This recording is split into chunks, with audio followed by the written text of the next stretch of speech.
ಇಂತಿರಲು ವಿಷಯವೋ ಮೈ ಮರೆಯಲೆಂತೂ ನಾನು ಸುಖ ಭೋಗಗಳಲ್ಲಿಯೇ ಸ್ವಾರ್ಥಿಯಾಗಿ ಇರಲಿ ಗಜನಕ್ಕೆ ಸೂಕ್ತ ಮಾರ್ಗದರ್ಶನದ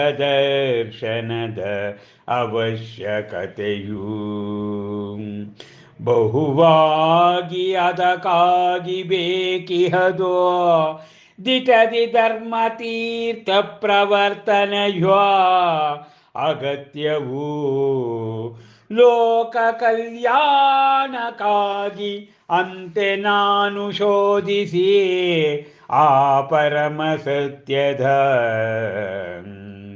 ಶಾಶ್ವತ ಸುಖ ಮಾರ್ಗವನು ದರ್ಶಿಸಬೇಕದನು ಲೋಕದೆಲ್ಲರಿಗೂ ಅಂತೆ ನಾನಾಗದೆಯೇ ವಿವಾಹವನ್ ವಸುಪೂಜ್ಯ ಮಲಿನಾಥ ನೇಮಿನಾಥ ಮತ್ತ ಪಾರ್ಶ್ವನಾಥ ತೀರ್ಥಂಕರಂದದಿ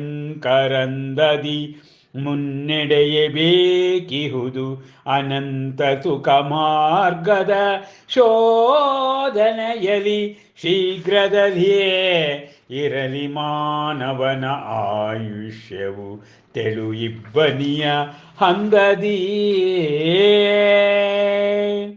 ವಜ್ರದ ಶಲಾಕೆಯಂತಹ ಮಹಾವೀರನ ನುಡಿಯಲಿ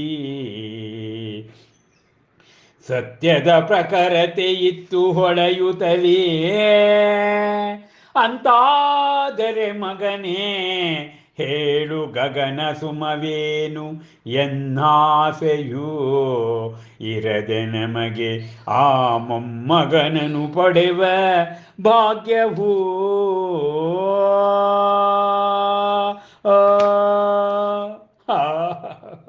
ಅಬ್ಬಬ್ಬ ದೀಕ್ಷಾ ಕಲ್ಯಾಣ ಸಂಪುಟದಲ್ಲಿ ದೀಕ್ಷಾಗ್ರಾಹಿಯಾದಂತಹ ಯುವಕನಾದಂಥ ವರ್ಧಮಾನ ಹೇಳ್ತಾ ಇದ್ದಾನಂತೆ, ಅಮ್ಮ ಇದೊಂದು ವಿಷಯ ಸುಖ, ಈ ಸಂಸಾರ ಅನ್ನುವುದೊಂದು ವಿಷಯ ಸುಖ. ಈ ಕ್ಷಣಿಕವಾದ ಸುಖಭೋಗಗಳಲ್ಲಿ ಸ್ವಾರ್ಥಿಯಾಗಿರುವ ಇರ್ತೀವಿ ಅಂತ ಹೇಳಿದ್ರೆ ಜನರಿಗೆ ಸೂಕ್ತ ಮಾರ್ಗದರ್ಶನ ಮಾಡುವವರು ಯಾರು?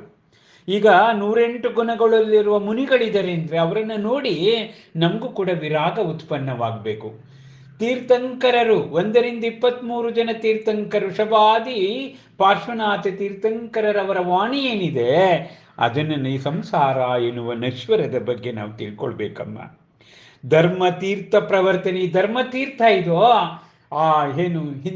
ಧರ್ಮತೀರ್ಥ ಇದು ಲೋಕ ಕಲ್ಯಾಣಕ್ಕಾಗಿ ನಾವೆಲ್ಲ ಪರಮುಡ್ಬೇಕಮ್ಮ. ಪರಮಸತ್ಯ ಯಾವುದು ಆಯ್ತಾ? ಪರಮಸತ್ಯ ಯಾವುದು ಅಂತಕ್ಕಂಥದ್ದನ್ನು ಮೋಕ್ಷವೇ ಪರಮಸತ್ಯ.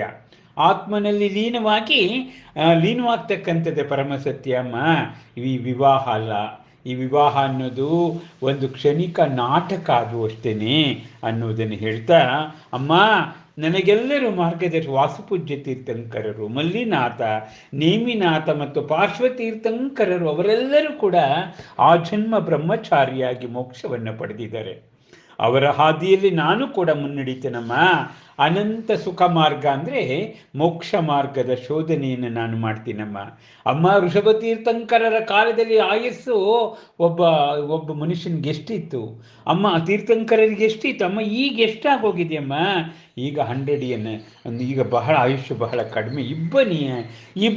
ಇಬ್ಬನಿಯ ಹನಿಯಂದದೇ ಏನು ಇಬ್ಬನಿಯಲ್ಲಿ ಕುಳಿತಿರ್ತಕ್ಕಂಥ ಹನಿ ಬೀಳುತ್ತಲ್ಲ ಅಷ್ಟೇನೆ ಕ್ಷಣಿಕ, ಯಾವಾಗ ಮಡಿಕೆ ಹೊಡೆಯುತ್ತೋ ಗೊತ್ತಿಲ್ಲ. ಈ ರೀತಿಯಾಗಿ ವಜ್ರದ ಶಲಾಕೆ ಎಂತಿರ್ತಕ್ಕಂಥ ಮಹಾವೀರನ ಆ ಯುವಕನಾದ ಮಹಾವೀರನ ವಾಣಿಯನ್ನು ಕೇಳಿ ಅವಳಿಗೆ ಗಾಬರಿ ಆಯ್ತಂತೆ. ಮಗನೇ, ಹಾಗಾದರೆ ನನಗೆ ಮೊಮ್ಮಗುವನ್ನು ಪಡಿಬೇಕು ಎಂತಕ್ಕಂಥದ್ದು ಗಗನಸುಮವಾಯ್ತಾ?